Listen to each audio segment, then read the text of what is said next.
Good morning, Intenders. Good morning. Or should I say, good morning, Reflectors. It's Friday, November 14th, and it's Reflection Friday. We are reflecting on what we've discussed so far and what's your why. Specifically, though, Annette, you asked me a multi part question yesterday. How am I doing with my perfectionistic tendencies now that there's been some space? Because we discovered my perfectionism as it relates to hustle culture at the very beginning of that theme that we started in mid-October. Yes. And you're saying, well, how has that shown up and how do you feel now that we're discussing what's your why?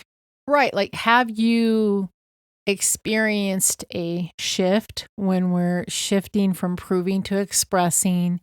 And especially this week, because what we were focusing on this week is this external validation and then moving that toward inner alignment. It's not that easy. And I know that you have struggled with perfectionism. You shared that with us. Yes, I have for as long as I can remember. Last month, though, was a turning point. And that turning has continued on in our What's Our Why theme. I wanted to recap and reiterate from yesterday that when I said starting to be authentic was very scary, and I'm sure a lot of people have that experience, I want people to know that doesn't last forever. No. As you practice and are authentic, the scariness does go away.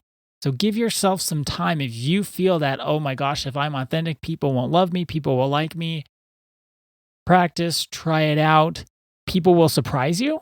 And then you can also know if people don't like the authentic you, that's a door opening to find the people who do like the authentic you. Because life is too hard to carry the burden of all those masks. What we tell our clients and what we've practiced ourselves is when you're first starting to go from proving to expressing, you want to do that with safe people. That's right. And get some wins under your belt and get that confidence. Okay, so you're saying, based on this two-part question that I asked you yesterday, that yes, you have experienced a change. I would really appreciate it if you could share a little bit about that change. Practically, how is the change showing up? And then I also want you to touch on, are you able to experience some joy in a situation like exercise where it was more proving? And it wasn't like you were proving to other people, but you were proving to yourself always. And that was the perfectionism coming in. Are you enjoying your exercise more? Like anything that you could share, because I want to hear from you, because I know how deep-seated the perfectionism was in you. I want you to help all of us as we're trying to develop our trust muscles in ourselves. Like, we can show up from this very authentic place, meaning, purpose, authenticity. I can do what I truly want to do. I can show up with meaning, purpose, and authenticity, and it's going to be okay. Because when the feedback that we're hearing from our clients is, well, this sounds really great and I love this, and it's kind of scary. So I wanted you to give us some encouragement by sharing your experience. Well, with exercise, what I've noticed, it's not stressful anymore. I was going for that proving mentality of, did I check the box off on my to-do list? It was a feelings to-do list, yes. It also was a task to-do list. It had a little bit of both. I love the exercise feeling, but then it was like, okay, if I'm going to be a healthy person, got to check that box. Did I do it enough times in a week? Did I follow all of my routines that I've made up for myself? And it was very stressful. The shift I've seen, it's actually more fun now. I don't beat myself up because sometimes I'm just really tired. I've done a lot in a day. It's like, I'm too tired. I'm just going to go to bed, or I'm going to read a book, or I'm going to watch TV. And that's okay. It's finally actually okay just to do that. And I don't think I've ever experienced that to this level before. And it's a wonderful experience because I can then express, how am I feeling today? Is this something I actually can do? Is this something I want to do? I actually get the choice now. There was so much pressure I put on myself before because I was trying to live up to this image or view that I have of myself or had of myself, that I was only good enough, that proving, if I could check that exercise box.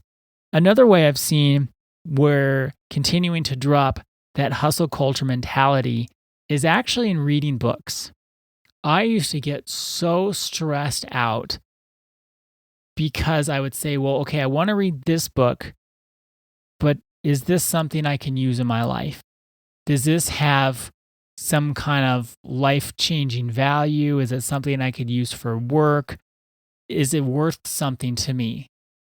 That was so stressful because I'd start a book and then I'd say, well, no, I don't think this is the right book I should be reading right now. I'll read this other one. No, wait, no. I shouldn't be reading this one right now because I can't see a big picture purpose in it. I should actually be reading this other book. And then it would go around. Like, this is where Annette would say, you have like such bad circuit training. Like, what are you doing? You go from one thing to the other thing, because I felt so much pressure. And it was self pressure. It was pressure I was just putting on myself. But that's how it would go. It would be, okay, I want to do this, but I don't see the value in it, the immediate value, the tangible value, beyond just the joy of reading.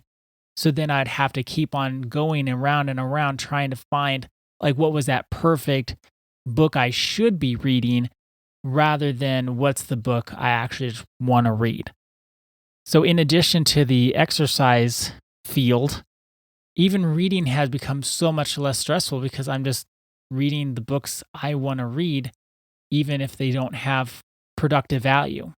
Okay, now, so somebody listening to the podcast might say to you, and I want us always to be real, Ada, are you really saying a month of listening about hustle culture and getting clear about your why has made that big a difference in your life? In some ways, it seems too good to be true. What would you say to them? I wish people could see you in person. You have changed in the last 6 weeks immeasurably. You are somebody, like we've talked about, who've started with no. You can be a little negative Nancy, and you admit this. And it's not like you've had a personality transplant. No, I'm still me. You're still you, but you seem lighter. And you've been doing personal development for a very long time. You seem lighter. You seem more joyful. Is it simply because you had this realization that you've been hustling for your worth and you don't need to do it anymore? Like, please share. To get a little Jungian on us and psychoanalyze myself, of course, it wasn't just that realization, but it put me heading in the right direction. So the thing about Carl Jung, he worked with his clients in the way of let me back up. So the way he saw the world is every person had a conscious mind, an unconscious mind, and then as humans, we have a collective unconscious. Yes. And the way he worked with his patients or clients was to try to bring the unconscious to the conscious mind and create that awareness, and then you actually had choice about what you're doing. The unconscious was what was really controlling everybody, and once it came up into the conscious mind, then you had a choice in how you wanted to act and how you wanted to behave. So to psychoanalyze myself a little bit, I had no idea I had such a big struggle with this hustle culture stuff, and it became an unconscious experience, and now it's a conscious experience. Because when it's unconscious, we don't have control of it. It's just like a program in the background of a computer or on your phone. You're not pressing on the app to open it up. It's just running in the background. And it's going and it's doing its thing. And you don't get to adjust the settings at all. You don't get to have any input on it. It's just going. That's just what it's doing. once you say, oh, wait, I can actually adjust the settings here, I can even delete it if I want to. We actually have more power in how we show up in the world. So for me, having that episode, especially, I think it was the first Friday or the first Thursday we were talking about hustle culture. It's like, oh my God, I got an addiction to this hustle culture stuff. I'm always hustling for my worth. I'm always hustling and trying to prove myself. What have I been doing?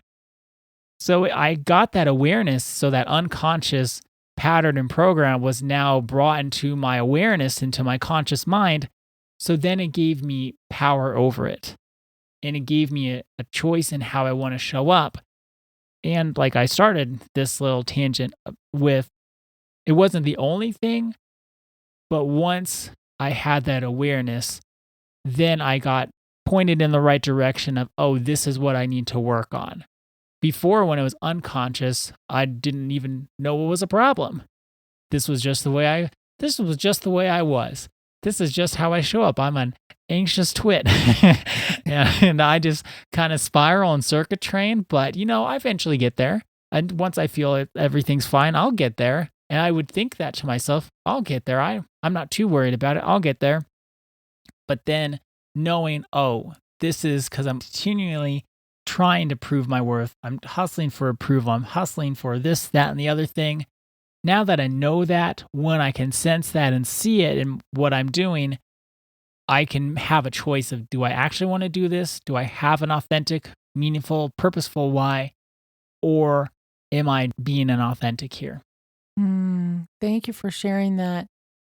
We have a client, she's retired now, but she was a therapist, for, I think, for like 45 years. And she says, we are on this hamster wheel and we keep doing the same old thing when it is in our unconscious. But then once we get it into our consciousness and that self-awareness, that's the verbiage you and I typically use.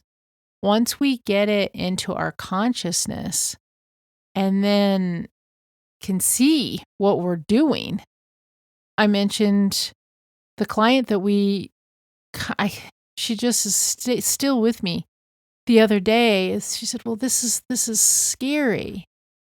This is scary. Like, I don't know what people are going to do if I start really being my true self and saying what I really think. And she wasn't talking about anything other than, this is the restaurant I would like to go to. That conversation, though, with her, remember, coaching is a conversation, you could see where she was recognizing the huge burden that she has been carrying by putting on this mask that what she desires doesn't really matter. She's very agreeable. Everything else is fine if everybody else is happy. Like, that mask was getting heavier and heavier and heavier. I really appreciate you sharing your experience, because you're sharing your experience with yourself, that this is, no one else was watching you exercise and telling you what to do. So it makes such a big difference in your relationship with yourself and how you experience life on a daily basis now. And then we extend it with, how do we now show up with others? I'm so pleased that you have come to this place where you saw the heavy cost that you were paying emotionally, mentally, physically, when you were deep into perfectionism and proving. And now you're letting go and experiencing so much more joy. I sure am. And it's been a gift. So our intention for today and for this weekend is, when you look at the topics we've discussed this week, whether it's, are you living someone else's why, practicing self-forgiveness, checking in with our inner callings and what we really want to do, what's our authentic experience here on earth, pick one of them to reflect on.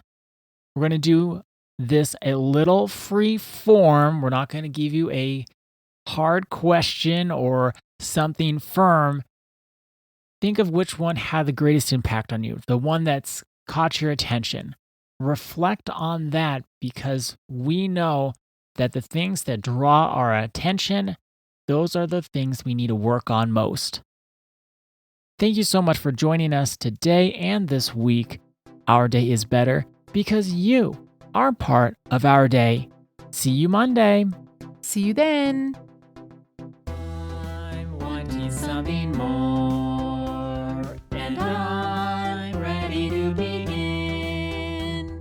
A life of happiness awaits me. It starts today when I intend.